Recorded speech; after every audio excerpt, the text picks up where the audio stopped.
Bab 951 Seorang pangeran yang akan menenggelamkan dunia ke dalam kegelapan. Ketika Khaled dan yang lainnya tiba, mereka mendapati Chiffon berdiri di dekat pintu. Tepat saat si half-elf pirang itu hendak bertanya mengapa gadis berambut merah muda itu berdiri di luar ruangan, dia mendengar erangan, yang membuat tubuhnya menegang. Sebagai seorang half-elf, dia diberkahi dengan penglihatan dan pendengaran yang unggul. Meskipun mereka masih berdiri di lorong, dia bisa mendengar suara-suara penuh kenikmatan yang keluar dari bibir Lilith dari balik pintu. "William sedang sibuk sekarang," kata Chiffon sambil tersenyum. "Bagaimana kalau kalian semua makan camilan sore di bawah? Kita akan keluar nanti, setelah Will menyelesaikan urusannya." "Oh oke." Khaled tergagap saat dia berjalan pergi meninggalkan yang lain. Aldrich mengikuti di belakang Khaled. Karena dengan pangkatnya, cukup mudah baginya untuk mengetahui apa yang terjadi di dalam ruangan. Chloe, di sisi lain, mengerutkan kening karena ada sesuatu yang ingin dia tanyakan kepada William. Sebagai seseorang yang suka membanting barang dan mendobrak pintu, Chloe tidak melihat ada masalah dengan dirinya yang menerobos masuk ke dalam ruangan untuk menanyakan pertanyaannya kepada William. Namun, sebelum Chloe bahkan dapat menghancurkan pintu, Elliot dan Conan sama-sama meraih lengannya dan mencoba menariknya menjauh. Apa yang kau lakukan?" tanya Chloe sambil meronta. "Lepaskan aku. Ada sesuatu yang perlu kutanyakan kepada muridku." "Sekarang bukan waktu yang tepat, Chloe," kata Conan sambil berkeringat deras. "Will sangat sibuk sekarang. Dia tidak punya waktu untuk menjawab pertanyaanmu." Aku adalah tuannya," kata Chloe. "Dia akan selalu punya waktu untuk menjawab pertanyaanku." "Ya ampun, tidak perlu terburu-buru," Elliot yang sedang berjuang untuk menggendong peri kecil itu berkata dengan susah payah. "Orang-orang di bawah mengatakan bahwa House Specialty sangat lesat. Mengapa kita tidak mencobanya terlebih dahulu sebelum kita kembali untuk berbicara dengan Will? Kudengar itu adalah barang edisi terbatas, jadi kita harus mencobanya sebelum kehabisan stok." Chloe berhenti meronta karena apapun yang berhubungan dengan makanan dan perkelahian menarik minatnya. Meskipun makanan favoritnya adalah panekuk dan makanan penutup, memakan sesuatu yang mengandung kata spesial akan selalu membuatnya ingin mencobanya. "Baiklah," seru Chloe, "kita akan mencoba House Specialty ini terlebih dahulu sebelum aku kembali untuk menanyakan pertanyaanku pada Will." Elliot dan Conan sama-sama menghela napas lega karena krisis telah dihindari. Mereka kemudian mengapit peri kecil itu di kedua sisi saat mereka terbang turun untuk memesan House Specialty, yang diharapkan oleh kedua orang yang dikenalnya itu cukup baik untuk membantu mereka mengulur waktu bagi William untuk menyelesaikan urusannya. Tanda pisah tanda hubung. 1 jam kemudian, Lilith yang tampak puas dengan tenang meminum secangkir teh yang telah disiapkan William untuknya. Putri Amazon merasa segar kembali setelah wabah dosanya mereda. Ia tidak pernah menyangka bahwa keilahiannya dapat ditenangkan dengan cara seperti itu, yang membuatnya merasa kasihan pada dirinya yang lebih muda, yang telah dikurung di dalam kuil para dewa, setiap kali keilahiannya meledak tak terkendali. Di sisi lain, William telah memperoleh pemahaman yang lebih baik tentang tunangannya setelah ledakan amarahnya.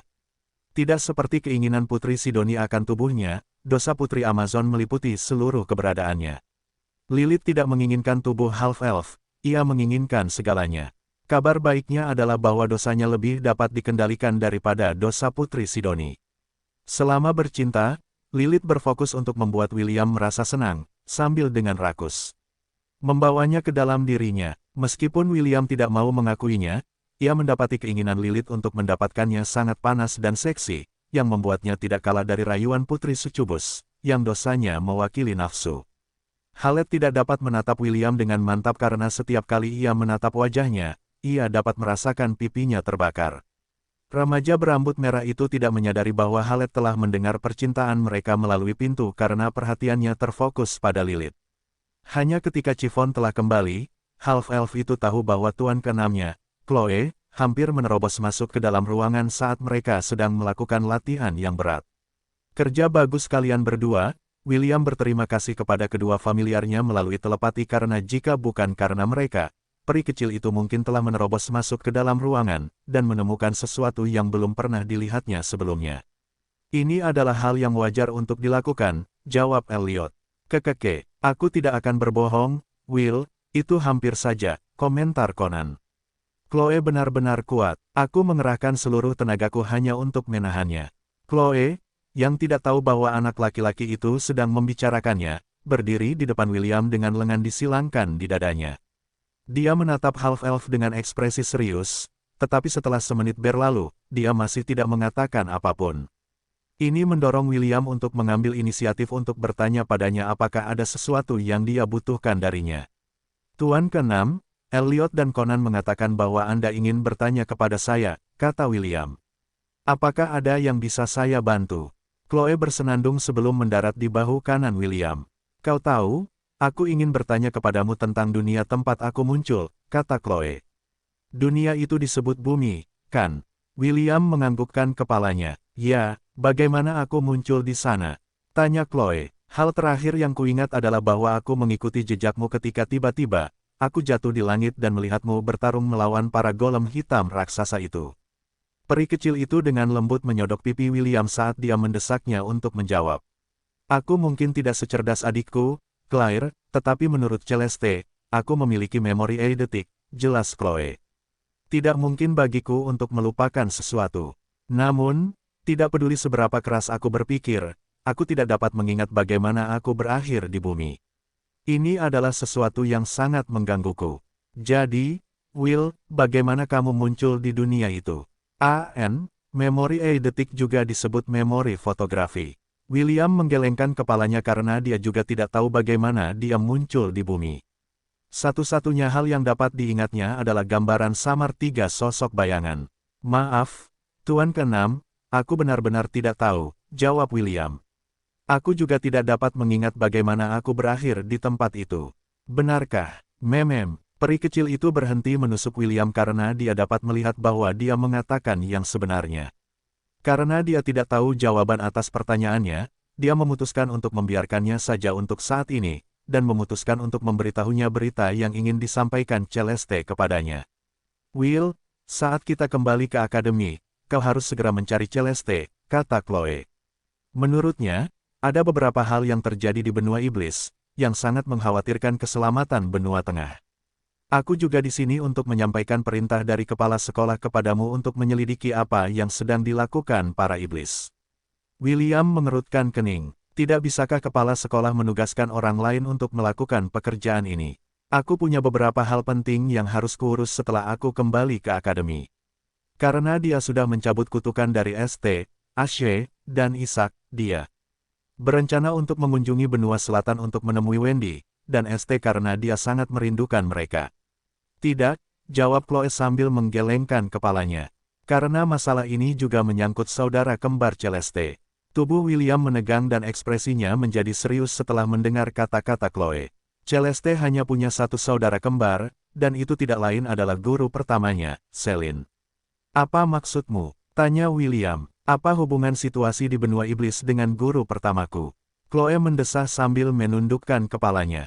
Dia tidak seharusnya memberitahu informasi ini kepada William sekarang, tetapi dia punya firasat bahwa half-elf itu akan terus mengganggunya sampai dia membocorkannya. Kau tahu tentang ramalan peri, kan? Tanya Chloe. Pangeran kegelapan. Tanya William balik. Peri kecil itu menganggukkan kepalanya. Sebuah surat telah tiba di akademi pada hari ketika dia akan pergi mencari William. Surat itu datang dari benua Silverwind, dan pengirimnya adalah patriark keluarga Rayleigh. Itu adalah keluarga yang sama yang menghasilkan Oracle Raspberry, dan orang-orang yang bertanggung jawab untuk membuat ramalan Pangeran Kegelapan diketahui. Menurut surat itu, ramalan itu akan segera terpenuhi, dan akan dimulai di benua iblis, kata Chloe. Celeste telah memberitahunya bahwa ada kemungkinan William adalah pangeran dalam ramalan itu. Jika memang demikian, Chloe akan dipaksa untuk melawannya jika pengantin yang dinubuatkan itu menjadi tuannya. Ini adalah sesuatu yang tidak diinginkan peri kecil itu terjadi. Jauh di dalam hatinya, dia berharap orang lain yang akan mengambil peran itu karena dia tidak yakin bahwa dia dapat membesarkannya terlebih dahulu untuk menyakiti muridnya, yang telah dia sayangi. Begitu pangeran lahir, seluruh dunia ini akan diselimuti kegelapan, Chloe melanjutkan penjelasannya. Tuanmu, Celine, saat ini berada di benua iblis. Jika yang disebut pangeran itu akan muncul di tempat itu maka orang pertama yang akan dia cari adalah salah satu pengantin dalam ramalan itu. Meskipun hanya ada peluang 50-50 dia menjadi pengantin pangeran, kemungkinan itu masih ada. Jika memungkinkan, Celeste ingin Selin dibawa ke Akademi Hestia di mana dia bisa dilindungi dari iblis, yang akan memaksa dunia ini untuk tunduk pada kekuasaannya. William mengepalkan tinjunya sambil menganggukkan kepalanya. Dia sudah mendengar ramalan ini dari tuan kedua, Oliver, tetapi syair yang dikatakan monyet beo kepadanya belum lengkap. Di masa lalu, dia tidak terlalu peduli dengan ramalan ini karena terasa sangat asing baginya. Namun, segalanya telah berubah. Selin adalah seseorang yang penting baginya, dan dia tidak akan membiarkan siapapun menyakitinya dengan cara apapun. Bahkan pangeran yang dinubuatkan yang akan menjerumuskan dunia ke dalam kegelapan bab 952 mimpi itu kembali. Hembusan angin bertiup dari atas altar Vanir, yang terletak di dunia Vanaheim. Seorang remaja berambut perak diikat dengan rantai, dan dijaga oleh dua jagoan yang mencegahnya melepaskan diri dari ikatannya. Di depannya ada seorang bidadari cantik, dengan rambut ungu panjang dan mata yang menatapnya dengan ekspresi sangat sedih di wajahnya.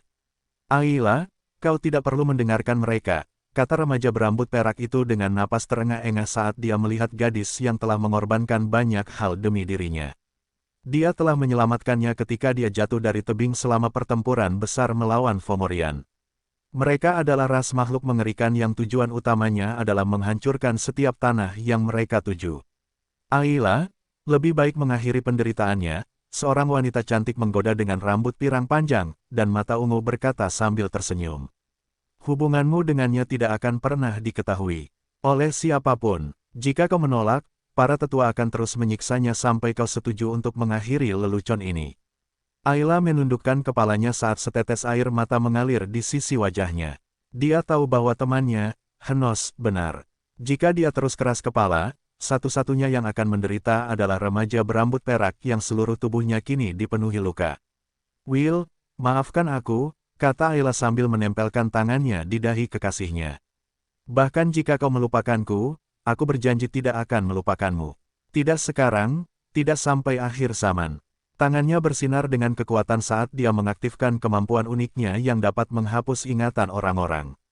"Ayla, tolong jangan lakukan ini," remaja berambut perak itu mencoba menolak, tetapi dia tetap kehilangan kesadaran setelah Ayla menggunakan kemampuannya padanya. William ambruk di lantai, saat si cantik berambut ungu menutupi wajahnya dengan kedua tangannya dan terisak-isak karena dia tahu bahwa dia telah kehilangan seseorang yang sangat penting baginya hari ini.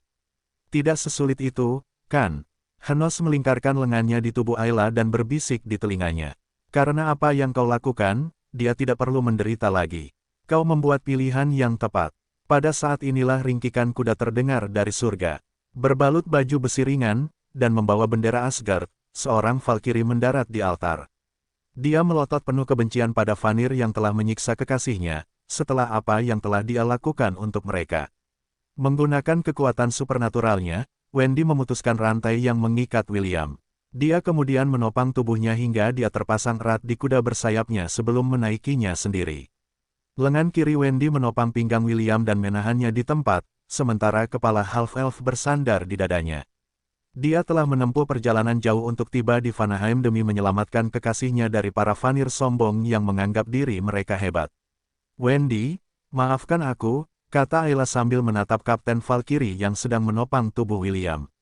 "Kau tidak perlu minta maaf." Wendy mencibir. "Mulai sekarang, jangan pernah tunjukkan dirimu di depannya lagi. Dia tidak membutuhkanmu dalam hidupnya."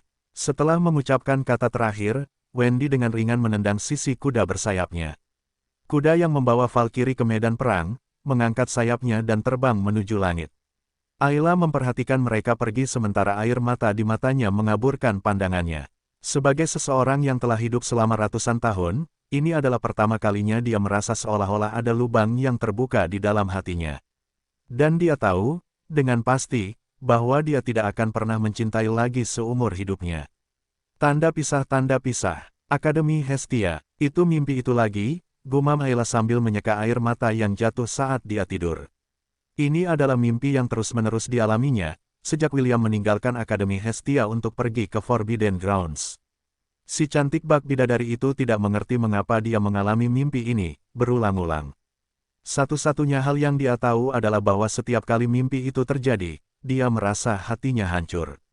Sebagian dirinya ingin bertanya kepada Conan dan Elliot mengapa ini terjadi, tetapi sebagian dirinya menentang gagasan ini. Dia takut jika dia memberitahu kedua familiar William tentang mimpinya, mereka berdua akan berpikir bahwa dia hanya mengada-ada. Ayla mendesah sambil menepuk dadanya dengan ringan. Meskipun rasa sakit di hatinya akan memudar seiring waktu, itu masih merupakan perasaan yang sangat tidak nyaman. Berdiri dari tempat tidur, dia membuka tirai dan melihat keluar jendela. Masih gelap, dan matahari terbit masih beberapa jam lagi, tetapi dia tidak lagi merasa ingin tidur. Tepat saat dia berpikir tentang apa yang harus dilakukan selanjutnya, dia melihat kilatan cahaya di kejauhan. Sedetik kemudian, seberkas petir menyambar ke ruang terbuka, tepat di luar asrama putri. Si cantik bak bidadari tanpa sadar menarik napas dalam-dalam saat melihat seorang remaja berambut merah muncul di tempat petir menyambar. Sulur petir meliuk-liuk di sekujur tubuhnya, dan matanya bersinar penuh kekuatan. Seolah merasakan ada yang melihat ke arahnya, William mengangkat kepalanya dan mendapati Putri Ayla sedang menatapnya dari jendela kamarnya. Si peri setengah itu kemudian tersenyum dan mengangkat tangannya untuk melambai padanya sebagai salam. Si cantik bak bidadari itu balas melambai sebelum pikirannya bisa menyadari apa yang baru saja disaksikannya. Setelah menyapa sang putri yang dikiranya telah terbangun, William berjalan pergi dan menuju ke tempat tinggal pribadi Celeste, yang dibangun di samping asrama putri. Dia punya beberapa pertanyaan yang sangat mendesak untuk ditanyakan kepada saudara kembar gurunya, dan tidak punya waktu untuk mengobrol dengan si cantik berambut ungu, yang sedang menatapnya, sambil menekan tangannya ke dadanya dalam upaya menenangkan jantungnya yang berdebar kencang. Bab 953 menyusup ke benua iblis. Kau tahu tidak sopan menerobos masuk ke kamar wanita saat dia sedang tidur nyenyak, kan? Celeste bertanya sambil melotot ke William yang sedang dengan tenang menyeruput secangkir kopi di depannya. Si cantik elf itu tidak benar-benar marah pada William karena menerobos masuk ke kamarnya saat di luar masih gelap.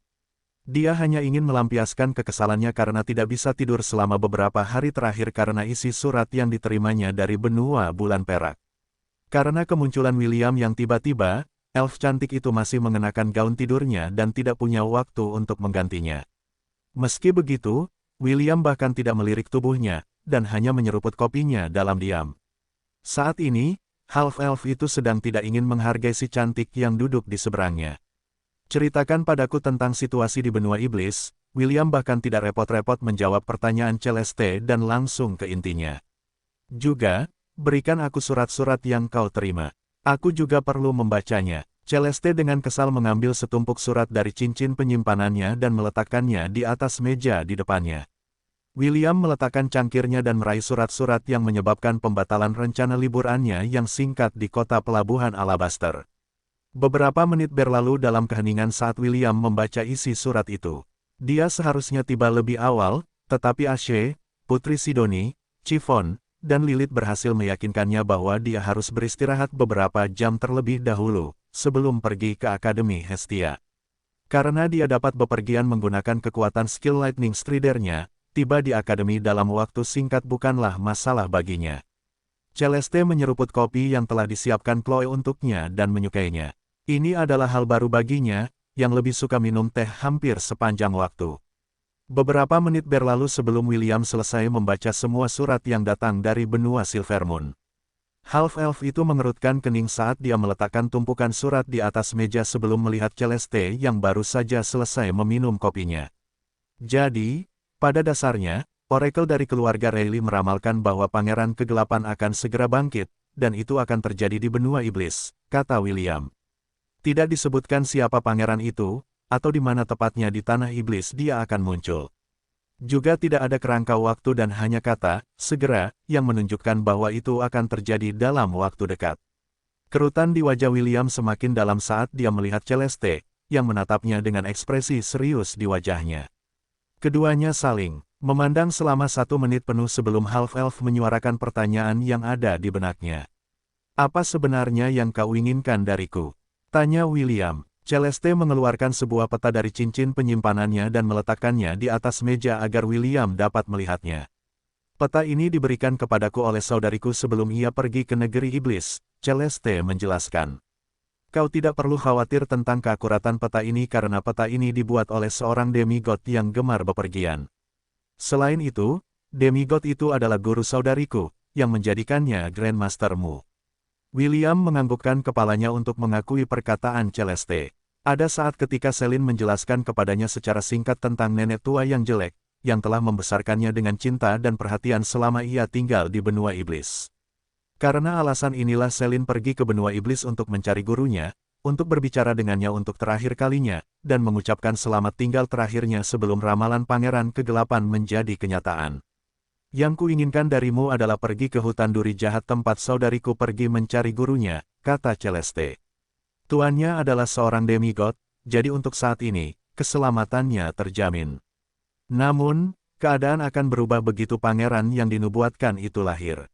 Kau sudah tahu bahwa salah satu dari kita ditakdirkan untuk menjadi pengantin bajingan itu, dan apapun yang kita lakukan, kita tidak akan bisa melawan takdir kita.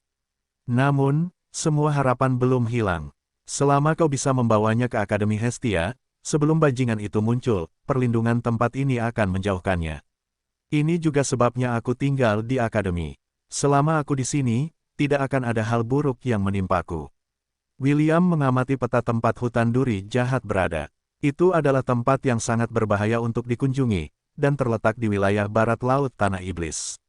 Satu-satunya alasan mengapa Celine dapat pergi ke sana seketika adalah karena artefak khusus yang diberikan oleh gurunya, penyihir tua, Baba Yaga, sebagai hadiah.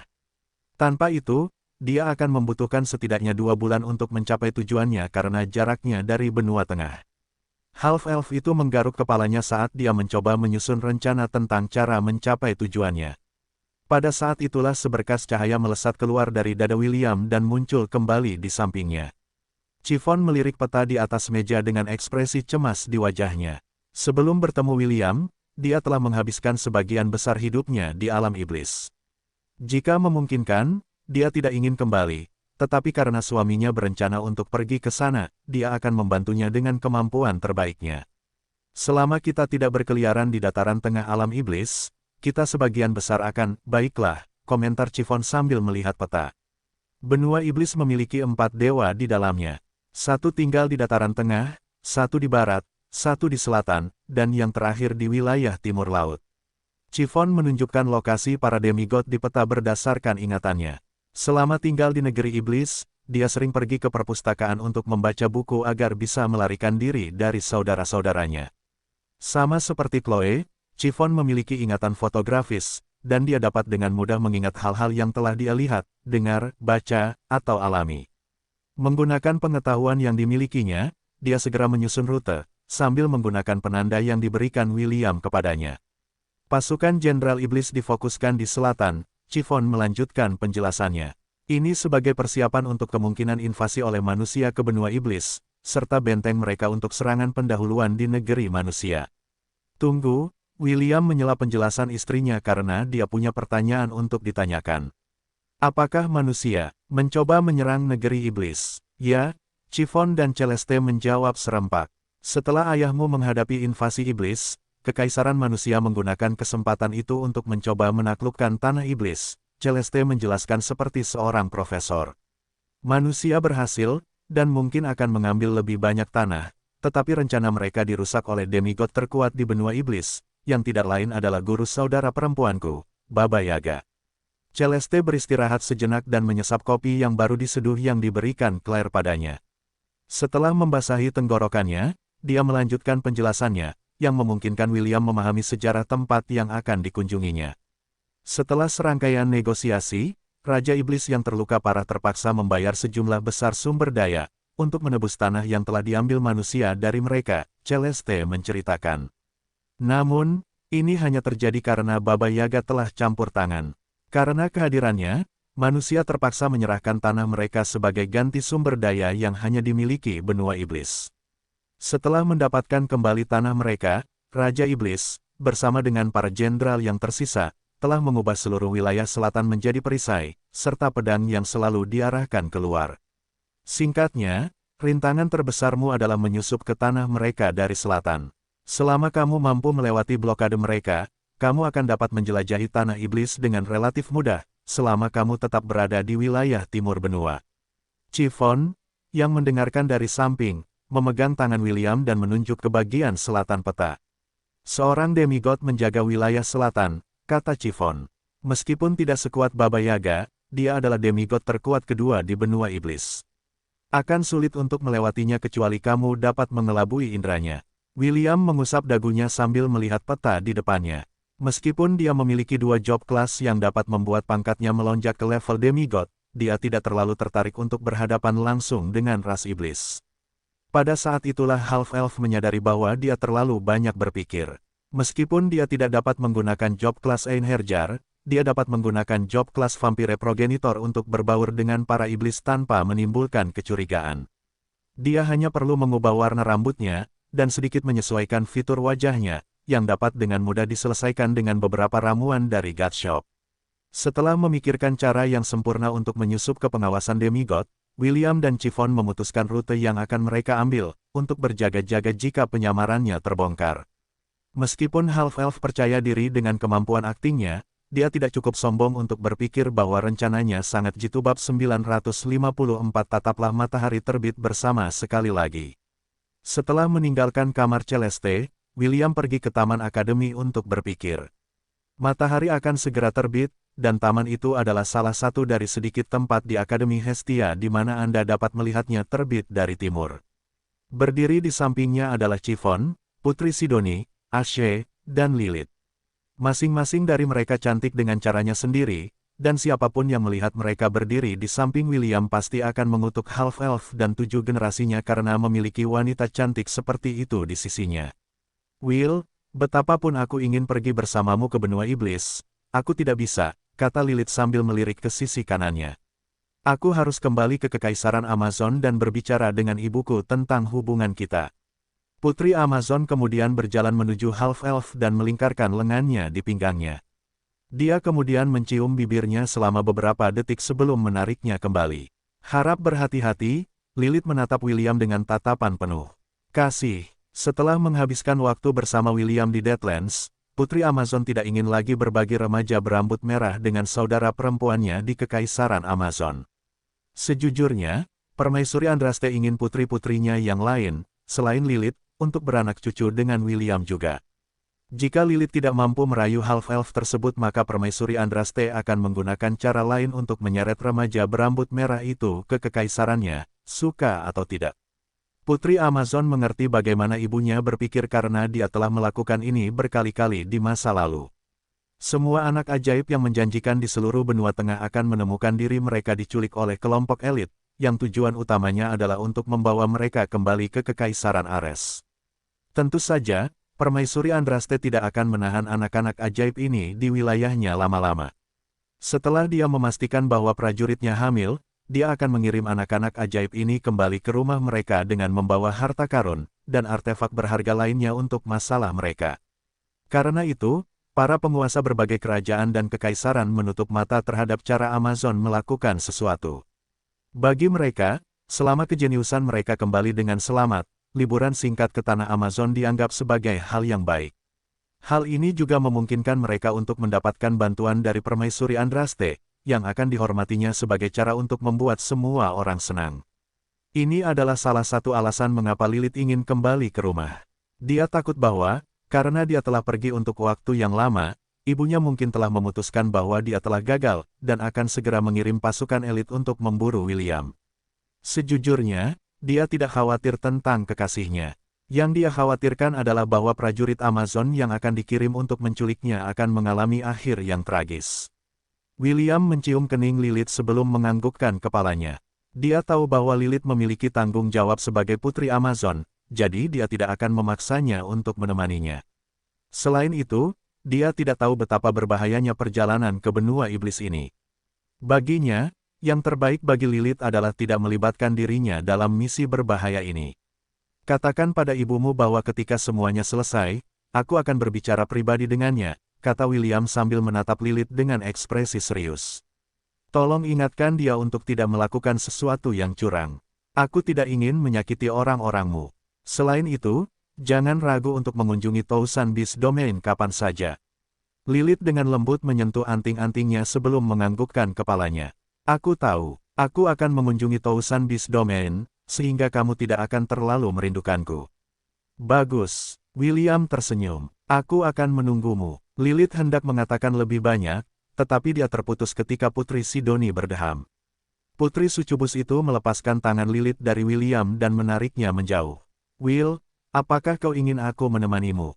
tanya Putri Sidoni. "Meskipun aku belum pernah ke benua iblis, aku sudah membaca banyak hal tentangnya. Mungkin pengetahuanku bisa berguna jika aku pergi bersamamu." William menggelengkan kepalanya dengan tegas setelah mendengar usulan Putri Sidoni. "Tetaplah di sini di akademi, Sidoni," jawab William. "Kau terlalu cantik dan itu pasti akan menarik banyak perhatian. Jika kau pergi bersamaku, bukankah itu akan membuatku menjadi musuh semua iblis yang kita temui di sepanjang jalan? Apakah kau juga lupa apa yang terjadi di benua selatan? Mereka mencoba menculik sebanyak mungkin remaja untuk digunakan sebagai induk kuda betina untuk menambah jumlah mereka. Aku yakin mereka akan mencoba menculikmu pada kesempatan pertama yang mereka dapatkan." William masih belum melupakan apa yang telah terjadi bertahun-tahun yang lalu ketika para iblis menyerang Akademi Kerajaan Helan. Jika bukan karena fakta bahwa kakeknya, dan para veteran Lon lainnya, telah campur tangan, para iblis mungkin telah berhasil dalam rencana jahat mereka. Untungnya mereka tidak melakukannya dan karena itu, mereka terpaksa mendapatkan kuda betina yang mereka butuhkan melalui pedagang budak dan pasar gelap. Menjadi cantik adalah dosa. Putri Sidoni membalik rambutnya untuk meniru William ketika dia bersikap narsis. "Bukan salahku aku terlahir cantik." Sudut bibir William berkedut setelah Putri Sucubus itu meniru salah satu kalimat khasnya. Meski begitu, dia memaafkannya karena Putri Sidoni tidak berbohong. Dia benar-benar cantik sampai-sampai pria atau wanita manapun akan terpikat olehnya, jika dia menginginkannya. "Aku akan tinggal bersama Sidoni," komentar Ashe dari samping. "Aku tahu kamu akan khawatir jika aku membiarkannya melakukan apa yang diinginkannya. Juga, seseorang harus menjaganya ketika dosanya tiba-tiba berkobar." "Terima kasih, Ashe," William tersenyum. "Kau benar-benar mengerti aku." "Tentu saja aku mengerti. Kau dan aku berbagi hati yang sama." Memem, Putri Sidoni, Ashe, dan Lilith kemudian berbalik untuk melihat gadis berambut merah muda yang sedang menatap pegunungan di timur. Saat ini, satu-satunya yang bisa menemani William ke Tanah Iblis tidak lain adalah Chiffon. Jadi ketiga wanita itu ingin mempercayakan Half-Elf kepadanya. Merasakan tatapan kakaknya, Chiffon berbalik dan menganggukkan kepalanya tanda mengerti. "Serahkan dia padaku," Chiffon menyatakan. "Aku tidak akan membiarkan dia mengkhianati kita selama perjalanan ini." Ketiga gadis itu menganggukkan kepala mereka dengan puas, sementara Half-Elf menggaruk kepalanya dengan tidak berdaya. Dia ingin memprotes bahwa dia bukan seorang penzina, tetapi setelah menyadari bahwa dia sudah memiliki 5 istri, dan beberapa tunangan, remaja berambut merah itu terpaksa menelan kata-katanya, dan menyimpannya untuk dirinya sendiri. Saat itulah matahari terbit dari timur, dan menyinari dunia dengan sinar pertamanya. Ashe, Putri Sidoni, Chiffon, dan Lilith semua bergerak untuk berpegangan pada William saat mereka menatap pemandangan indah di depan mereka. Ini adalah terakhir kalinya mereka berlima melihat matahari terbit bersama sebelum remaja berambut merah itu berangkat ke benua iblis. Meskipun tidak ada dari mereka yang bersuara keras, mereka berharap dengan segenap jiwa mereka bahwa mereka dapat bersatu kembali dengan kekasih mereka di tempat ini, dan menatap matahari terbit bersama sekali lagi. Bab 955 Reuni di Gerbang Akademi Hestia. Setelah menyaksikan matahari terbit bersama istri dan tunangannya, William pergi mencari Zhu dan Sa karena dia pikir membawa mereka adalah ide yang bagus. Keduanya adalah iblis, jadi jika dia membutuhkan bantuan di benua iblis, mereka berdua akan cocok untuk pekerjaan itu dan tidak akan menimbulkan kecurigaan dari penduduk setempat. Segera, waktu perpisahan tiba dan Ashe, Putri Sidoni, Lilith, dan Celeste berdiri di gerbang akademi untuk mengucapkan selamat tinggal. Namun, untuk beberapa alasan, Putri Ayla, Putri Eowyn, Kenneth, dan Pearl juga ada di sana. 3 wanita dan pria lainnya tidak tahu kemana William berencana pergi karena itu rahasia. Mereka hanya memperhatikan bahwa kelompok Half-Elf sedang menuju gerbang, jadi mereka mengikuti di belakang mereka. Tentu saja, kelompok William tetap bungkam tentang misi tersebut dan hanya mengucapkan selamat tinggal kepada remaja berambut merah itu. Putri Ayla, di sisi lain, memiliki ekspresi rumit di wajahnya saat dia menatap William. Dia ingin bertanya kepadanya, tetapi William sudah pergi sebelum dia bisa berbicara dengannya dengan baik. Pada akhirnya, dia memutuskan untuk tidak mengatakan apapun dan hanya menunggu William kembali. Dia percaya bahwa membicarakan mimpinya saat ini hanya akan membuat segalanya menjadi rumit, dan dia tidak ingin pihak lain berpikir bahwa dia membesar-besarkan masalah. Elliot dan Conan tidak akan menemani William kali ini, mereka akan tetap berada di akademi dan terus memberitahu William tentang kejadian yang sedang terjadi. Jaga dirimu, Will, kata Elliot. Jika kamu membutuhkan bantuan kami lagi, jangan ragu untuk menghubungi kami. Kekeke, dimanapun kamu berada, kemanapun kamu pergi, ikatan kita akan menghubungkan kita bersama, kata Conan sambil menyilangkan tangan di dadanya. Bahkan jika kamu akan melawan Raja Iblis, kami akan mendukungmu tanpa gagal. Jadi, jangan ragu untuk memanggil kami kapan saja. William menyeringai sambil beradu tinju dengan kedua familiarnya. Dia telah mengalami bagaimana rasanya menjadi familia Mancer sejati ketika Elliot dan Conan bergabung dengannya. Tanpa mereka berdua, bertarung melawan dewa palsu Apopis mungkin akan lebih sulit jika remaja berambut merah itu melawannya sendirian. Saat William hendak pergi, Kenneth berjalan ke arahnya dengan ekspresi penuh tekad di wajahnya. Aku ikut denganmu, kata Kenneth. Hah, William menatap elf yang tampak lembut itu dengan ekspresi terkejut di wajahnya. Kenneth bergerak mendekat dan menyerahkan selembar kertas kepada William. Half-elf itu penasaran dengan apa yang direncanakan mantan teman sekamarnya, jadi dia mengambil kertas itu dan membaca isinya. Aku tahu kau sedang menuju benua iblis untuk mencari tuanmu, Selin. Sang saintes ingin aku menemanimu dalam perjalananmu, dan memastikan bahwa kau aman. Tolong, bawa aku. Aku berjanji tidak akan menghalangi jalanmu. William melirik Kenneth lalu kembali menatap kertas di tangannya. Setelah merenungkan beberapa saat, dia menganggukkan kepalanya. Elf cukup umum di benua iblis karena kebanyakan dari mereka adalah budak yang ditangkap. Kehadiran Kenneth mungkin akan membantu penyamarannya, jadi kehadirannya juga akan menjadi hal yang baik. Selain itu, kemampuan Kenneth cukup berguna. Meskipun dia masih belum mengalaminya, Putri Sidoni dan Ashe mengakui bahwa itu adalah kemampuan yang sangat merepotkan yang dapat membalikkan keadaan pertempuran jika digunakan dengan benar. Kau boleh ikut denganku, tetapi dengan satu syarat, kata William sambil mengeluarkan sebuah barang dari cincin penyimpanannya yang diam-diam dibelinya dari toko dewa beberapa detik yang lalu. Kau akan mengenakan kerah ini. Tubuh Putri Eowyn dan Pearl menegang saat melihat kalung perak di tangan William. Dalam perjalanan menuju gerbang, Kenneth sempat mengatakan bahwa ia akan menemani half-elf dalam perjalanannya karena itu adalah misi yang diberikan oleh saintes. Sebagai putri dari ras elf, Putri Eowyn tidak berhak menghalangi Kenneth untuk menjalankan misinya, terutama misi yang datang dari saintes yang pangkatnya hanya berada di bawah Raja Elf. Pearl pun tergoda untuk ikut, tetapi Kenneth mencegahnya. Putri Eowyn tidak bisa ditinggal sendirian tanpa pengawal untuk melindunginya, jadi kakak perempuan Charmaine mendapat perlakuan yang kurang baik dan hanya bisa melakukan apa yang diperintahkan.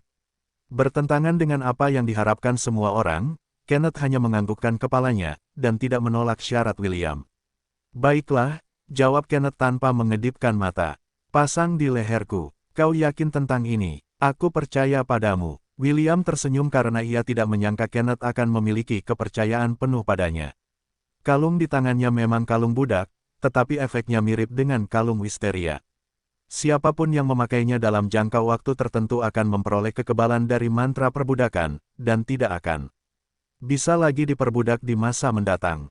Setelah memasang kalung itu dengan aman di leher Kenneth, William mengolesi setetes darahnya di permukaannya. Kalung itu bersinar samar saat mendaftarkan half-elf itu sebagai majikan baru Kenneth, yang membuat putri elf itu menatapnya dengan ekspresi serius di wajahnya. Bagi elf, diperbudak adalah hal yang sangat tragis. Tidak ada elf yang waras yang akan membiarkan siapapun memperbudak mereka. Jadi ia bertanya-tanya mengapa Kenneth setuju dengan hal seperti itu. Meskipun ia tahu bahwa putra saintes itu bukan orang jahat, hal itu tetap meninggalkan rasa tidak enak di mulutnya. Bagus, William mengangguk. Sekarang kau bisa menemaniku. Ayo pergi. William kemudian melirik istri-istri dan kekasih-kekasihnya sekali lagi sebelum melambaikan tangannya. Tepat saat dia hendak pergi, dia melihat beberapa gerakan di sudut matanya, yang membuatnya berhenti.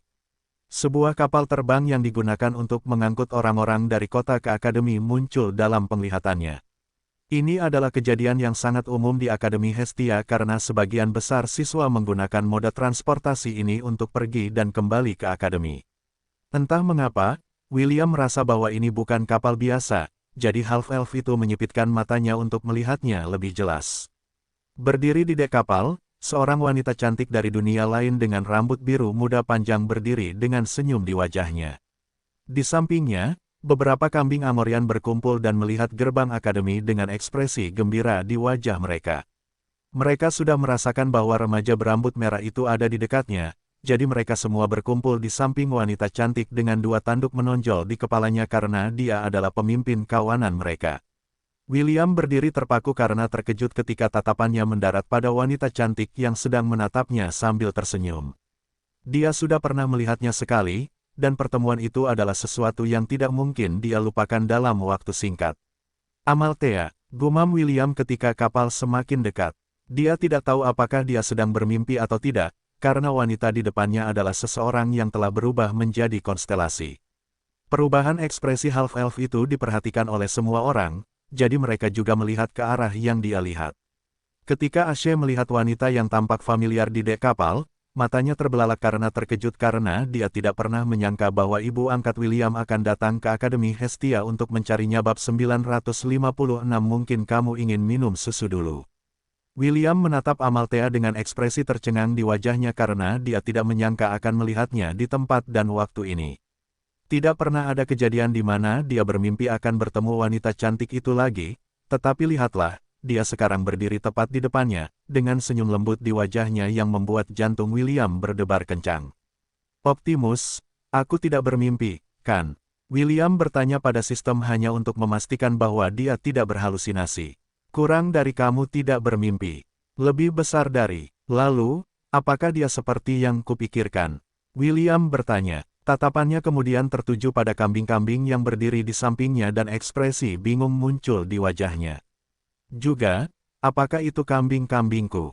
Mengapa mereka bersamanya? Di mana Ella? Kurang dari akan lebih baik jika kamu menanyakan pertanyaan-pertanyaanmu kepada wanita itu. Aku yakin dia pasti akan memberimu jawaban yang kamu cari. Lebih besar dari. Optimus tidak ingin mengonfirmasi atau menyangkal kecurigaan William. Sistem telah mengetahui bahwa Ella itu istimewa, tetapi tidak mengetahui asal-usulnya yang sebenarnya.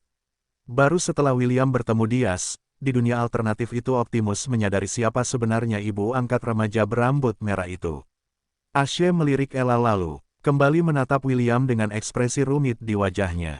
Melihat kebingungan William, dia yakin bahwa William juga tidak menyadari tentang penampilan aslinya. Ini membuatnya percaya bahwa Ella akhirnya memilih waktu ini untuk menunjukkan kepada William siapa dia sebenarnya karena dia telah mencapai usia di mana dia akan mampu menghadapi kenyataan yang mengejutkan ini. Putri Sidoni, Chiffon, dan Lilith, yang masih belum pernah bertemu Ella di masa lalu, mengerutkan kening.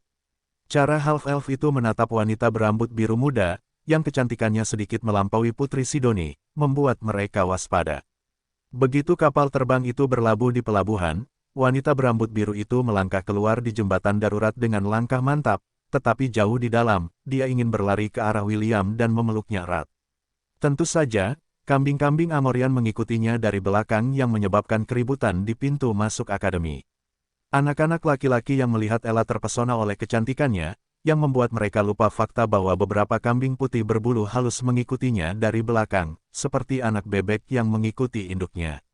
Di sisi lain, anak-anak perempuan mengabaikan Ella dan memusatkan perhatian mereka pada kambing-kambing itu, yang membuat mereka ingin memeluk dan membelainya.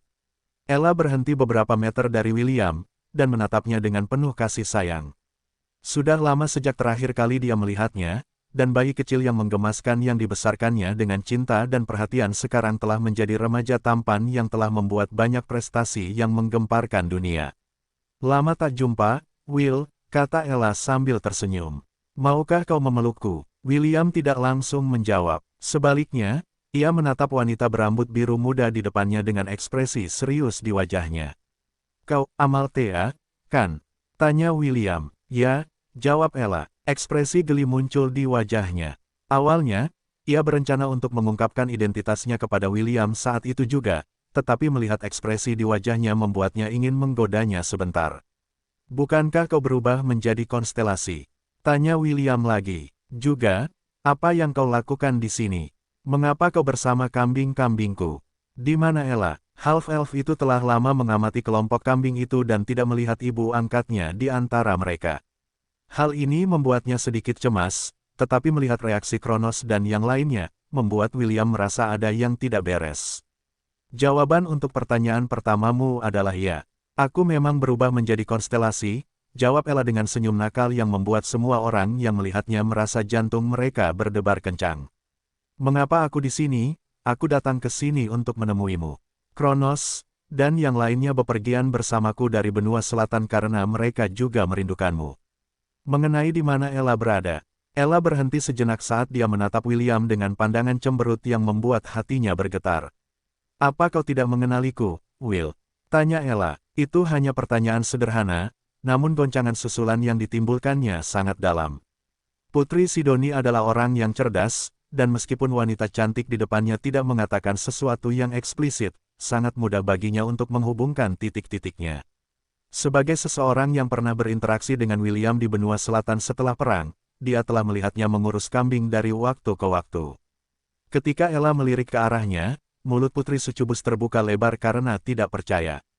Tindakan wanita itu menegaskan kecurigaannya dan itu membuatnya mempertanyakan apakah dia menjadi gila atau tidak. Reaksi William lebih mendalam daripada reaksi Putri Sidoni.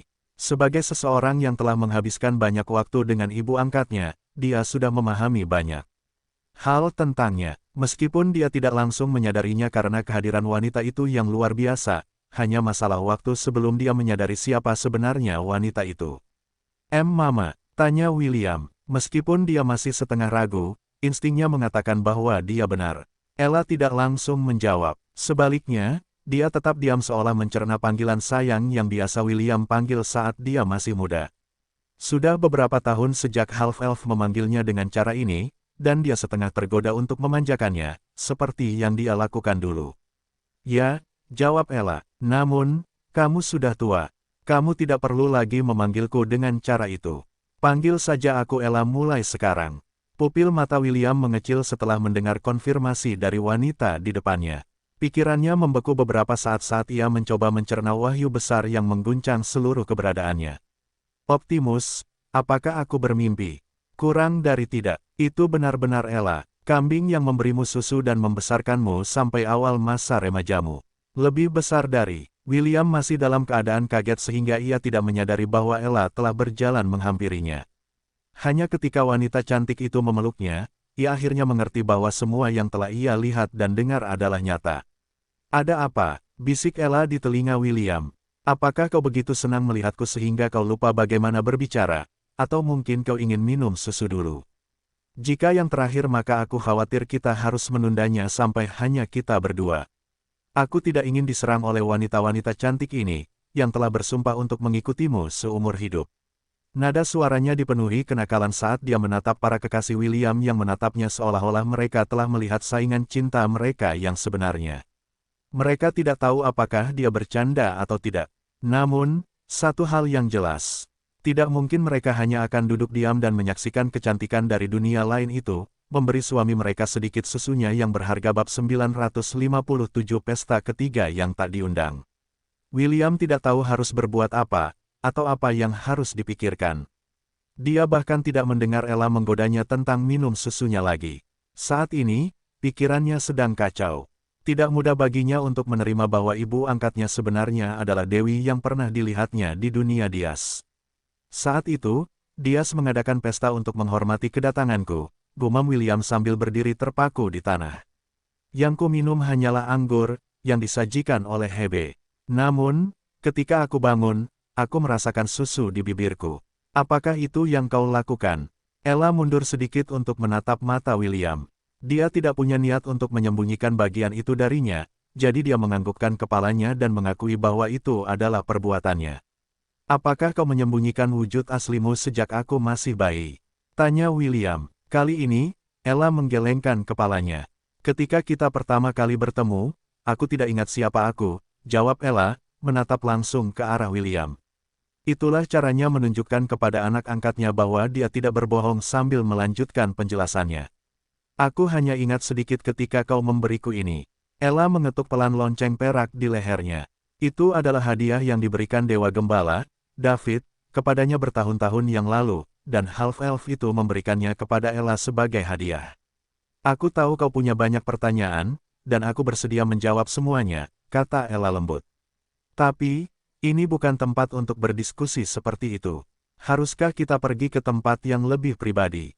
Pada saat itulah William teringat di mana mereka berada. Beberapa siswa telah berkumpul di dalam gerbang dan menyaksikan kecantikan dunia lain itu dengan ekspresi bingung, sambil dalam hati mengutuk William karena mendapatkan kecantikan lain untuk ditambahkan ke haremnya. Jika tatapan bisa membunuh, half-elf itu pasti sudah mati sejuta kali. William menggaruk kepalanya sambil memikirkan cara untuk menyelesaikan masalah ini. Dia seharusnya pergi ke benua iblis, tetapi dengan kemunculan Ella, rencananya tiba-tiba terhenti di tengah jalan. Merasakan pergumulan batin William, Ella memutuskan untuk mengambil inisiatif dan memegang tangan William. Ikutlah denganku, kata Ella sambil menarik William menuju kapal terbang. Kapal ini milikku, jadi kita bisa bicara di dalam tanpa khawatir orang lain mendengar pembicaraan kita.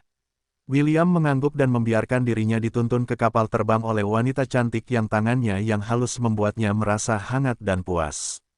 Chiffon buru-buru mengikutinya dari belakang karena dia tidak berniat membiarkan suaminya pergi kemanapun dengan wanita yang belum pernah dia temui sebelumnya. Kenneth mengikutinya dari belakang. Meskipun itu tidak terlihat di wajahnya, dia sama terkejutnya dengan kenyataan yang telah dia lihat dan dengar. Dia tahu siapa Ella dan juga mengerti betapa William sangat peduli padanya. Saat itu, ketika mereka masih di Akademi Kerajaan Helan, half-elf telah memperjuangkan hak agar Ella tinggal di kamar yang sama dengannya, yang mengejutkan banyak siswa dari divisi bela diri. Dia sangat ingin tahu tentang bagaimana keadaan akan berubah sekarang setelah Ella akhirnya bersatu kembali dengan William. Elf berambut perak itu dapat merasakan bahwa keadaan tidak akan damai sekarang setelah ibu angkat half-elf itu tiba di tempat kejadian. Zhu dan Sa di sisi lain tidak tahu tentang Ella. Bagi mereka, selama wanita cantik itu tidak menunjukkan niat jahat, atau mengancam William, mereka tidak akan melakukan apapun untuk menyakitinya. Tentu saja, sebagai individu yang telah menghabiskan lebih dari 1000 tahun di alam surgawi, mereka dapat merasakan keilahian yang terpancar dari tubuh Ella. Mereka tahu bahwa jika mereka benar-benar melawannya, peluang mereka untuk menang mendekati nol. Lebih dari apapun, mereka sangat ingin tahu tentang bagaimana orang seperti itu menjadi ibu angkat William. Keduanya tahu bahwa remaja berambut merah itu berbeda dari yang lain, tetapi mereka tidak menyangka bahwa ibu angkatnya adalah mantan dewi berpangkat tinggi. Meskipun sebagian besar kekuatannya telah hilang, seseorang seperti dia adalah eksistensi yang tidak akan pernah bisa diprovokasi oleh manusia manapun yang hidup di bawah langit. Ketika kapal akhirnya meninggalkan pelabuhan, kerumunan yang berkumpul di pintu masuk akhirnya bubar. Ashe, Putri Sidoni, dan Lilith menatap kapal terbang itu dengan khawatir, sementara Putri Eowyn, Putri Ayla, dan Pearl menatapnya dengan tatapan ingin tahu. Ketiganya hanya mendengar sedikit dan potongan-potongan percakapan William dan Ella, tetapi apa yang mereka dengar cukup untuk mengejutkan mereka sampai ke inti, terutama Putri Ayla dan Putri Eowyn yang telah melihat kambing Ella di benua selatan. Tanda pisah tanda hubung. Apakah ini salah satu istrimu? Tanya Ella sambil menatap Chiffon. Dia terlihat menggemaskan. Gadis berambut merah muda itu tidak menjawab dan hanya menempel pada William, sambil menatap Ella dengan curiga. Dia seperti induk ayam yang melindungi anaknya, dan tidak akan membiarkan orang asing, terutama seseorang yang lebih cantik, diberkahi dengan payudara yang terbentuk dengan baik dan sosok yang montok, yang membuatnya merasa rendah diri, mengambilnya darinya. Ya, jawab William, namanya Chiffon. Dia adalah istri ketigaku, maksudku Ella. Ella mengangkat alisnya. Istri ketiga, berapa banyak istri yang kamu miliki sekarang? Dia tahu bahwa William dikejar oleh banyak gadis, dan dia tidak keberatan dia memiliki banyak istri. Namun, sebagai seseorang yang telah membesarkannya, dia tidak ingin half-elf itu berakhir seperti Dias, yang merupakan seorang pemburu roh ahli. Saat ini, aku punya 5 istri, jawab William, dan 3 tunangan. Kau sudah tahu siapa ST, jadi aku tidak akan mengatakan apapun lagi tentangnya. Ada juga Putri Amazon, Lilith, yang ku kenal sebagai tunanganku. Yang terakhir adalah tuanku, Selin. Meskipun kami tidak banyak membicarakan hubungan kami, sebagai pria pertamanya, aku harus bertanggung jawab atas tindakanku. Jadi, 5 istri, dan 3 tunangan, Ella mengangguk. Aku bertemu dengan ST sebelum aku meninggalkan benua selatan. Dia sangat merindukanmu, jadi kau harus pergi dan mengunjunginya sesegera mungkin. Mengenai Celine, aku punya firasat bahwa kau pasti akan menjadikannya milikmu begitu kau dewasa. Maksudku, Ella, sebenarnya aku berencana untuk pergi ke benua iblis untuk mencari Celine, kata William. Ada ramalan peri ini, yang berbicara tentang pangeran kegelapan ini. Tujuanku adalah menemukan Celine dan membawanya ke Akademi Hestia, sehingga dia bisa bersembunyi di balik dindingnya sampai ramalan itu berakhir. Ketika Ella mendengar tentang ramalan peri, dia tidak mengatakan apapun dan hanya menganggukkan kepalanya. Dia menyadari ramalan ini ketika William masih muda. Saat ini, ramalan itu akan menjadi kenyataan. Ella tahu bahwa begitu, makhluk itu bergerak, hukum dunia akan terbalik, dan tidak ada seorang pun di bawah langit yang dapat menghentikannya dari melakukan apa yang diinginkannya. Aku akan pergi bersamamu ke benua iblis, kata Ella dengan ketegasan yang tidak menerima jawaban tidak. Ayo temukan Celine dan keluarkan dia dari sana. Semakin cepat kamu berada di balik tembok Akademi Hestia, semakin aman kamu nantinya. Oke, William mengangguk. Half-elf itu mengira Ella sedang berbicara tentang keselamatan Celine. Namun, dia gagal menyadari bahwa Ella tidak berbicara tentang peri cantik yang telah mengajari William ilmu hitam. Tidak, dia berbicara tentang keselamatannya. Saat kapal terbang itu mengubah arah dan menuju benua iblis, seorang Dewi Purba terkekeh dari atas kuil 10.000 dewa. Meskipun satu gerakan darinya dapat mewujudkan keinginannya, ia merasa akan terlalu membosankan untuk melakukan itu. Karena itu masalahnya, ia memutuskan untuk hanya menonton dari pinggir lapangan dan melihat bagaimana kejadiannya akan terungkap. Dari singgasana obsidiannya, sang dewi menatap ke dalam kehampaan. Sebuah kerutan kecil muncul di wajah cantiknya saat seseorang menarik perhatiannya. Sepertinya kita akan kedatangan beberapa penyusup kali ini, kata Dewi Primordial dengan lembut. Sayangnya, aku tidak bisa berbuat apa-apa. Aku hanya harus melihat apakah kau bersedia mengambil langkah itu atau tidak, sehingga pertaruhan antara kita berdua akhirnya dapat terwujud. Sebagai seseorang yang hidup sejak zaman dahulu kala, dia mengerti lebih dari apapun bahwa rencana yang paling matang sekalipun dapat dengan mudah hancur ketika pihak ketiga, yang tidak diundang, datang ke tempat kejadian dan mengacaukan segalanya. Bab 958 sudah saatnya kita bergerak. Apakah dia pergi? Biron, kepala sekolah Akademi Hestia bertanya pada Celeste yang berdiri di depannya. Ya, jawab Celeste, dia sekarang menuju benua iblis. Biron mendesah saat dia berdiri dari tempat duduknya dan melihat keluar jendelanya. Dia menatap ke arah benua iblis saat kerutan muncul di wajahnya. Di dalam Akademi Hestia, kata-katanya adalah hukum, dan siapapun yang berani menentangnya akan menemukan diri mereka dalam masalah besar. Namun, saat ini, pria yang sama yang berdiri di atas benua itu merasakan kelelahan jauh di dalam tulangnya. Peristiwa yang belum pernah terjadi sebelumnya akan terjadi, dan bahkan sekarang, dia masih bertanya-tanya apakah dia membuat keputusan yang tepat dalam mengirim William ke Tanah Iblis untuk mengambil Celine, dan membawanya kembali ke Akademi sehingga dia bisa dilindungi. Celeste, kau tahu, aku mempertimbangkan untuk menyegel William di dalam Akademi ini, kata Biron. Namun, aku juga tahu bahwa akan menjadi hal yang tidak adil untuk dilakukan kepadanya. Saat ini, dia hanyalah satu dari sekian banyak kandidat yang diduga akan menjadi pangeran yang dinubuatkan. Jika aku benar-benar memenjarakannya, dia mungkin akan membenciku dan Akademi. Sebagai putra sang penakluk Dungeon, dan penguasa lantai Asgard, banyak harapan dan tanggung jawab diletakkan di pundaknya. Memenjarakannya hanya akan menumbuhkan kebencian dan, jika aku membuatnya marah, aku khawatir bahwa meskipun dia bukan pangeran yang dinubuatkan, aku akan menciptakan musuh yang tidak akan kalah dari ramalan itu. Celeste terdiam. Sebagai seseorang yang lebih terlibat dalam ramalan itu daripada kebanyakan orang, dia juga memiliki pemikiran yang sama dengan kepala sekolah. Ketika pertama kali menemui William, niatnya adalah untuk mengukur apakah dia memang pangeran yang dinubuatkan. Namun, setelah berinteraksi dengannya, dia sangat berharap bahwa dia salah. Meskipun dia mewakili kebajikan kesucian, Celeste tidak keberatan mengotori tangannya untuk melindungi dirinya dan saudara perempuannya dari orang yang dikatakan akan menjadikan salah satu dari mereka sebagai istrinya. Ada saat ketika dia tergoda untuk mengakhiri hidup William, juga kehidupan para kandidat lainnya untuk mencegah ramalan itu menjadi kenyataan. Namun, dia tidak bisa mengambil risiko membunuh orang-orang yang tidak bersalah hanya untuk melindungi dirinya sendiri. Jauh di dalam hatinya, dia takut bahwa melakukan itu adalah sebuah kesalahan. Jika dia benar-benar membunuh mereka, dan mereka ternyata tidak bersalah, Celeste tahu bahwa rasa bersalah yang akan dia rasakan akan menghantuinya selama sisa hidupnya. Kepala sekolah, berapa besar kemungkinan William adalah orang yang ada dalam ramalan itu? Tanya Celeste. Ini adalah pertanyaan yang paling ingin ia ketahui jawabannya dibanding siapapun di dunia ini. Jika anak laki-laki itu, yang telah dipilih oleh saudara perempuannya untuk menjadi satu-satunya muridnya, dan orang yang juga telah memperoleh kelas pekerjaan Familia Mancer seperti dirinya, ternyata adalah musuh mereka, maka itu akan terlalu ironis, untuk sedikitnya. Peluangnya untuk menjadi orang dalam ramalan. Byron mendengus. Sama seperti orang lain, 50-50. Saat ini, ada 200 kandidat yang mungkin ditemukan oleh agen akademi kita.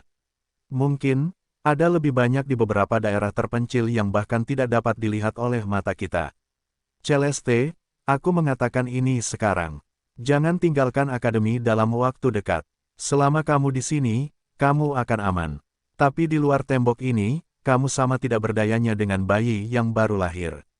Tidak peduli seberapa kuat Chloe, atau seberapa pintar Claire, mereka tidak akan cukup untuk menyelamatkanmu. Petik 2. Mungkin, satu-satunya anugerah yang menyelamatkanmu adalah peluang 50% bahwa pengantin yang dipilih akan menjadi saudara perempuanmu dan bukan kamu. Meskipun agak sulit untuk diterima, ini adalah satu-satunya perlindungan yang dapat diberikan kepadamu, jika dan ketika waktu yang dinubuatkan itu tiba. Byron mendesah untuk kedua kalinya saat dia kembali ke kursinya. Jika dia bisa bersikap angkuh, dia akan dengan paksa menculik semua orang dalam daftar dan menyegel mereka semua di penjara terdalam di bawah akademi. Apa yang sedang dilakukan para peri? Byron bertanya. Mereka pasti juga membuat persiapan di pihak mereka, bukan? Celeste mengangguk. Aku menerima surat dari kakekku yang mengatakan bahwa para peri sedang memperkuat pertahanan di batas luar benua Silverwind. Mereka juga membangun penghalang sihir skala besar yang akan menutupi tanah dan langit tanah leluhur. Meskipun aku tidak tahu seberapa besar bantuan yang akan mereka berikan di masa depan, itu masih lebih baik daripada tidak melakukan apa-apa. Selain itu, mereka juga mengumpulkan para jenius dari generasi muda, sehingga mereka dapat mengirim mereka ke tempat yang aman, untuk berjaga-jaga jika skenario terburuk terjadi. Mereka juga meningkatkan pelatihan pasukan, sehingga mereka akan mampu menanggapi segala jenis ancaman yang akan datang ke Tanah Peri. Para pelindung juga telah selesai memulihkan diri dari luka-luka yang mereka alami dalam pertempuran di benua Bulan Perak. Dengan mereka yang memimpin, para peri merasa lebih berharap tentang tragedi yang seharusnya menimpa mereka. Byron menganggukkan kepalanya sebagai tanda penghargaan ketika dia mendengar persiapan apa yang sedang dilakukan di benua Bulan Perak. Meskipun para peri telah mengalami kemunduran dalam penaklukan mereka di benua selatan, mereka masih tetap menjadi salah satu ras terkuat di dunia. Bahkan manusia harus berpikir dua kali jika mereka berencana untuk melancarkan invasi ke Tanah Peri. Benar-benar tidak dapat dipercaya untuk berpikir bahwa seorang pangeran saja dapat membalikkan keadaan terhadap para peri meskipun ras mereka kuat dan unggul. Sudah waktunya bagi kita untuk bergerak, kata Byron. Kita tidak bisa hanya duduk di pinggir lapangan dan menyaksikan apa yang terjadi. Beritahu para pengawas bahwa mereka diperintahkan untuk bergerak saat sesuatu yang tidak terduga terjadi di benua iblis. Meskipun kita tidak bisa secara terbuka menentang musuh baru ini, itu tidak berarti kita tidak bisa mendukung sekutu kita dari balik bayang-bayang. Selin menganggukkan kepalanya. Waktunya telah tiba untuk membiarkan para prajurit terkuat dari Akademi Hestia bergerak. Mereka adalah prajurit terkuat dari kemanusiaan, dan tidak ada dari mereka yang bisa dianggap enteng. Kedamaian dan keamanan yang dinikmati Akademi Hestia selama ratusan tahun terakhir adalah karena upaya tanpa henti mereka dalam menyingkirkan ancaman dan menghentikannya sejak awal, bahkan sebelum mereka tumbuh cukup kuat untuk menyebabkan kerusakan pada dunia yang mereka sebut rumah. Bab 959 Tanda-tanda invasi yang jelas. Dan begitulah awalnya, Kaisar Kekaisaran Kraetor, Kaisar Leonidas, bergumam saat dia membaca laporan yang diberikan kepadanya oleh Grand Archmage, Ephexius. Dia telah memerintahkan semua orang untuk meninggalkan ruang tahta karena hal-hal yang perlu mereka diskusikan adalah yang paling penting. Di dalam Kekaisaran Kraetor, Hanya ruang tahta istana kerajaan yang merupakan tempat teraman untuk membahas hal-hal seperti itu karena 5 lapis perlindungan yang telah tertanam di dalam dindingnya. Semua kerajaan dan kekaisaran di benua tengah memprioritaskan pertahanan wilayah mereka masing-masing, kata Efeksius. Sungguh lucu bagaimana ramalan, yang bahkan tidak berhubungan dengan kita, dapat menyebabkan hal-hal seperti itu meningkat dengan cara ini. Seolah-olah semua orang sedang mempersiapkan invasi yang akan menghancurkan benua itu hingga rata dengan tanah. Kaisar Leonidas menggelengkan kepalanya. Meskipun kau menertawakan mereka karena melakukan hal seperti itu, aku tidak bisa melakukan hal yang sama, kawan lama. Sebagai seorang penguasa, adalah kewajiban muliaku untuk memastikan bahwa kerajaanku akan aman dari bahaya. Setelah kau meninggalkan ruangan ini, pastikan untuk memanggil para jenderal yang mengawasi perbatasan kita. Kita juga perlu menambah jumlah orang yang menjaga tembok benteng kita, untuk berjaga-jaga jika ketakutan terburuk kita menjadi kenyataan. Efeksius menganggukkan kepalanya. Haruskah kita juga meminta pasukan elit untuk mengawal Putri Sidoni kembali ke sini ke Kekaisaran Kreator? Itu tidak perlu. Tidak ada tempat yang lebih aman di benua ini selain Akademi Hestia. Aku bahkan tergoda untuk mengirim semua cucuku ke sana untuk berlindung untuk sementara waktu. Yang mulia, ini adalah ramalan yang ditujukan kepada para peri. Tentunya, kita tidak perlu membuat persiapan semacam ini di pihak kita. Kaisar Leonidas bersandar di singgasananya sambil dengan ringan mengetuk sandaran tangannya. Teman lama, meskipun aku ingin setuju denganmu, ada perasaan yang mengganggu di belakang kepalaku yang tidak bisa kuabaikan, Kaisar Leonidas menjelaskan. Mungkin aku hanya terlalu banyak berpikir, tetapi lebih baik aman daripada menyesal. Benua iblis juga cukup aktif akhir-akhir ini.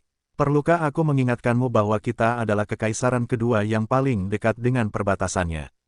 Jika Raja Iblis Bajingan itu tiba-tiba merasa perlu untuk menyerang benua manusia, kekaisaran kita akan menjadi yang kedua yang berselisih dengannya. Efeksius mengerutkan kening. Tapi, bukankah kau dan Raja Iblis saat ini berteman?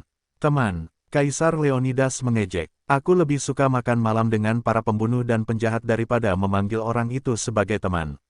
Aku yakin bahwa selama ini, dia ingin menusukku dari belakang berulang kali. Jika bukan karena fakta bahwa aku terus-menerus waspada terhadapnya, bajingan itu mungkin sudah berhasil melakukan apa yang direncanakannya. Apakah ini karena April? Efeksius bertanya. Dia sudah tahu tentang perseteruan antara Kaisar Leonidas dan Raja Iblis. Chiffon datang ke Kekaisaran Kreator untuk belajar sebagian besar karena kekhawatiran Kaisar Leonidas terhadap bukti hidup terakhir dari perasaannya yang kuat terhadap ibu Chiffon, April. Ini tidak ada hubungannya dengan April, jawab Kaisar Leonidas. Teman lama, percayalah padaku dan buatlah persiapan yang diperlukan. Setelah beberapa tahun damai, aku khawatir tatanan benua akan hancur sekali lagi. Tanda pisah tanda hubung. Di dalam wilayah 1000 binatang. Kambing Angorian merumput dengan gembira di rumput yang diperoleh William dari toko dewa. Dia telah menanam rumput-rumput ini di dataran wilayah kekuasaannya dalam jumlah besar karena ada beberapa anggota kawanannya yang merupakan herbivora. Perjalanan berjalan cukup lancar pada awalnya, tetapi mereka menemui beberapa masalah di sepanjang jalan. Menurut Ella, dia telah memperhatikan beberapa kehadiran yang memperhatikan perjalanan mereka dengan saksama. Jadi William secara pribadi menangani para pengamat ini dan membuat mereka pingsan. Agar tetap rendah hati, William memerintahkan Soleil untuk terbang tinggi di atas langit dan menuju perbatasan benua iblis, sementara William, Ella, Chiffon, Su, Sa, dan para kambing, menunggu di dalam wilayah 1000 binatang. Ini adalah satu-satunya cara yang dapat dipikirkannya untuk menghindari mata orang-orang yang memperhatikan gerakan mereka. Saat ini, William sedang berbaring di pangkuan Ella sambil menceritakan semua yang telah dilakukannya saat mereka berdua berjauhan. Dulu ketika dia masih kecil, dia sering tidur siang sambil berbaring di atas bulunya yang lembut dan halus. Sekarang, dia berbaring di atas kaki Ella yang panjang dan halus, yang ternyata sangat nyaman. Setelah mengetahui bahwa Ella adalah ibu angkat William, semua permusuhan yang dirasakan Chiffon dan Lilith sebelumnya menghilang sepenuhnya. Bahkan, keduanya berusaha sebaik mungkin untuk tetap berhubungan baik dengan ibu mertua mereka, meskipun Ella hanya menjadi ibu angkat William ketika dia masih muda. Putri Sidoni juga telah menerima kenyataan yang mengejutkan ini. Namun, melihat Ella yang satu tingkat lebih cantik darinya, dia memperhatikan interaksi antara ibu dan anak itu dengan saksama. Meskipun semuanya tampak ramah, di permukaan, Putri Sucubus memperhatikan tatapan penuh kasih yang ditunjukkan keduanya. Tatapan ini sangat berbeda dari tatapan yang diberikan William kepada istri dan kekasihnya, dan itu membuatnya merasa sedikit cemburu melihat betapa istimewanya Ella di hati suaminya. Kurang dari ini tidak bisa dihindari. Bagaimana mungkin kita bisa menyamai seseorang yang membesarkannya sejak dia masih bayi? Menurutku, itu hanya cinta yang akrab, Sidoni. Jangan terlalu memikirkan bagaimana mereka berinteraksi satu sama lain. Lebih besar dari, aku tahu, aku hanya merasa sedikit tidak aman, Putri Sidoni mengakui perasaannya kepada belahan jiwanya. Saat-saat seperti ini membuatku menyadari bahwa, meskipun aku telah mempelajari banyak hal tentang Darling, masih ada bagian-bagian yang terlewatkan olehku. Kurang dari ini adalah salah satu kebiasaan burukmu. Kau menganalisis banyak hal secara berlebihan. Jadilah dirimu sendiri dan berinteraksilah dengan ibu mertua kita. Menurutku, dia baik-baik saja dengan William yang memiliki banyak istri.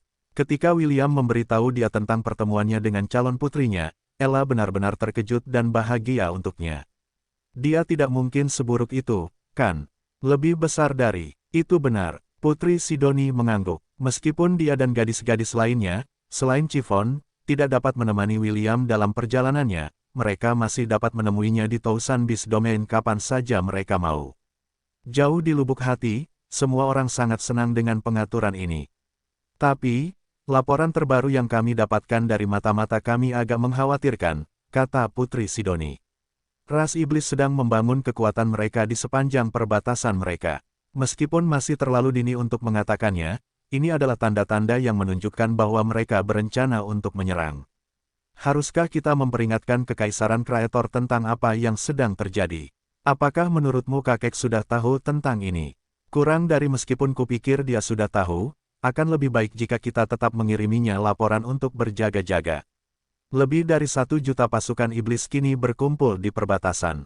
Aku sangat yakin jumlah mereka akan terus bertambah. Lebih besar dari, meskipun dia menahan diri untuk tidak memikat orang secara massal, Putri Sidoni masih memiliki beberapa orang yang ditempatkan di berbagai faksi di dunia yang memberinya informasi terkini tentang apa yang terjadi di wilayah mereka masing-masing. Sebagai seseorang yang selalu mengutamakan pertempuran informasi, ini adalah sesuatu yang dia lakukan sebagai istri William. Suaminya adalah individu yang sangat cakap, dan satu-satunya hal yang bisa dia lakukan untuk menandingi kekuatannya adalah otaknya.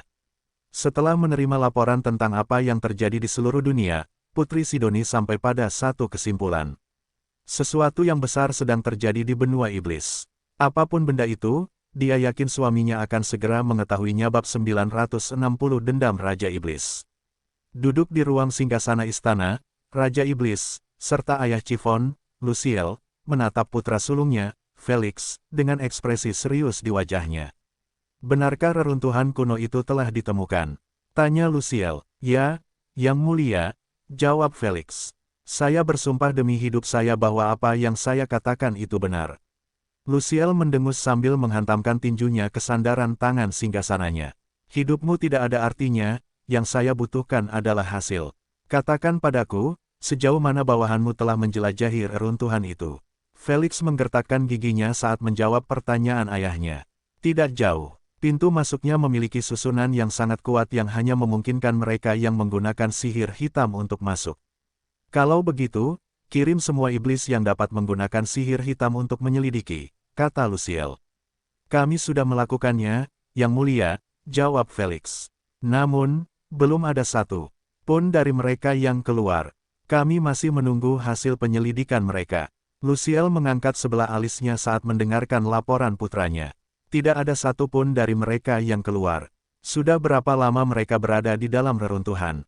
2 minggu. Kami belum mendengar kabar dari mereka sejak itu.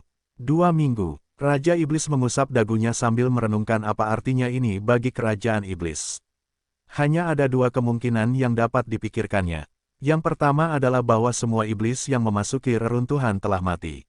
Yang kedua adalah bahwa mereka telah menemukan sesuatu yang luar biasa di dalam dan tidak dapat keluar karena keadaan tertentu. Bagi Luciel, pilihan kedua adalah pilihan terbaik karena tidak hanya menjadi pertanda baik bagi kerajaannya, tetapi juga berarti bahwa mereka selangkah lebih dekat untuk membalas dendam. Bagaimana pencarian kandidat di wilayah kita? Tanya Luciel, sudah berapa banyak yang kalian kumpulkan? Ke-33 kandidat telah dikumpulkan dan saat ini sedang menunggu di luar reruntuhan kuno, jawab Felix. Begitu penjelajah kita kembali, kita akan melanjutkan rencana tahap kedua kita. Bagus sekali, setidaknya kamu bisa melakukan sesuatu yang layak jika kamu berusaha cukup keras. Terima kasih, Yang Mulia. Luciel memberi isyarat agar Felix pergi, dan Felix pun dengan senang hati meninggalkan ruang tahta secepat yang ia bisa. Ketika Pangeran Kerajaan Iblis melewati pintu, salah satu menteri yang tadinya diam menyuarakan pendapatnya. Yang Mulia, setelah kami menemukan reruntuhan kuno, tingkat kekuatan sihir di domain kami telah meningkat 200%. Ini adalah kesempatan yang sempurna untuk mengembangkan bakat-bakat muda yang akan memainkan peran utama dalam penaklukan gemilang kami di benua tengah. Seorang menteri lain melangkah maju dan membungkuk di depan Luciel sebelum menyuarakan pendapatnya juga. Yang Mulia, manusia, peri, dan ras lain telah memperhatikan pergerakan pasukan kita, kata menteri itu.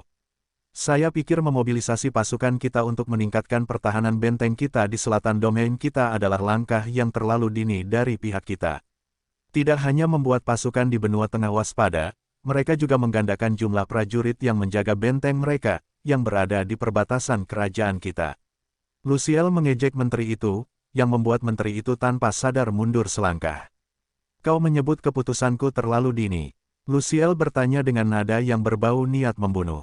Kau berani mempertanyakan perintahku? Tidak, Yang Mulia. Saya hanya berpikir bahwa kita seharusnya Menteri itu tidak dapat menyelesaikan kata-katanya karena sebilah pedang bajingan telah menancap di dadanya. Tepat di belakangnya, seekor iblis berkulit merah menggeram sambil mendorong tubuh menteri itu menjauh, membuatnya jatuh tertelungkup di lantai. Tuan, kita tidak pernah membuat kesalahan, kata iblis berkulit merah itu. Kau terlalu menyedihkan untuk memahami alasan di baliknya. Kerajaan ini tidak membutuhkan orang-orang menyedihkan sepertimu. Menteri itu batuk seteguk darah sebelum menghembuskan napas terakhirnya. Di saat-saat terakhirnya, dia sangat menyesal telah menyuarakan pikirannya kepada semua orang. Alasan mengapa aku menambah pasukan di perbatasan kita adalah untuk membuat manusia waspada agar mereka tidak memata-matai apa yang sedang kita lakukan, Luciel menjelaskan kepada semua orang di ruang tahta. Meskipun dia tidak suka melakukan ini, kepala-kepala klan iblis yang berbeda hadir, dan dia perlu memastikan bahwa mereka semua bersamanya dalam usaha besar ini yang akan membuat, tidak hanya para peri, tetapi semua ras di dunia gemetar ketakutan ketika pasukan mereka melintasi perbatasan mereka dan menyerbu tanah-tanah yang kaya dan subur di benua tengah. Yang Mulia bijaksana, iblis berkulit merah itu memuji Luciel dengan nada penuh hormat. Selama mereka berpikir bahwa kita akan menyerbu mereka akan menggunakan semua tenaga mereka untuk memantau pasukan di perbatasan kita. Mereka tidak akan memiliki cukup orang untuk dikirim untuk mencoba mencari tahu apa yang sebenarnya kita lakukan di balik layar. Ini benar-benar rencana induk yang brilian untuk menggunakan sifat mereka yang terlalu curiga demi keuntungan kita. Luciel mengangguk. Meskipun dia tidak suka menjilat secara berlebihan, ini adalah bagian dari politik di benua iblis. Hanya mereka yang berkuasa yang memiliki keputusan akhir dalam segala hal. Setelah kehilangan lengannya di benua Silvermoon saat melawan ayah William, Maxwell, Raja Iblis hampir kehilangan kekuasaannya karena pemberontakan di negeri iblis setelah kegagalannya menaklukkan benua Silvermoon. Banyak yang menganggap ini sebagai kelemahan dan mencoba merebutnya, tetapi semuanya gagal pada akhirnya. Bahkan tanpa lengan kirinya, posisi Luciel sebagai Raja Iblis bukan hanya untuk pamer. Dia juga memiliki keterampilan untuk mendukungnya, yang membuat semua musuhnya kehilangan nyawa di bawah pedangnya. Sejak saat itu, mereka yang berani menantang posisinya telah menunggu waktu dalam bayang-bayang. Mereka hanya menunggu Luciel membuat kesalahan lagi, sebelum mereka semua menyerbu untuk membunuh. Saat ini, yang dibutuhkan Luciel adalah kemenangan telak untuk memperkuat posisinya sebagai Raja semua iblis. Jika dia dapat menunjukkan kepada klan iblis bahwa dia masih mampu memimpin mereka, maka posisinya akan tetap tak tertandingi. Kabar baiknya adalah bahwa ramalan peri telah mengatakan bahwa pangeran akan lahir di benua iblis. Ini berarti bahwa dia akan berada di pihak yang lebih unggul begitu ramalan ini menjadi kenyataan. Luciel bermaksud menggunakan calon pangeran untuk melakukan perintahnya dan menaklukkan benua bulan perak atas namanya. Begitu dia telah membalas dendamnya, dia akan mengarahkan pandangannya ke tanah manusia, yang siap untuk dipetik. Sangat disayangkan kau tidak lagi hidup, Maxwell. Luciel mencibir. Aku sudah lama bermimpi untuk membalasmu atas apa yang telah kau lakukan padaku. Bagi Luciel, dipotong lengannya oleh Maxwell adalah penghinaan terbesar dalam hidupnya. Jika ada kesempatan, dia pasti akan membayar penakluk penjara bawah tanah itu 10 kali lipat karena telah membuat hidupnya seperti neraka sejak hari yang menentukan itu, lebih dari 19 tahun yang lalu.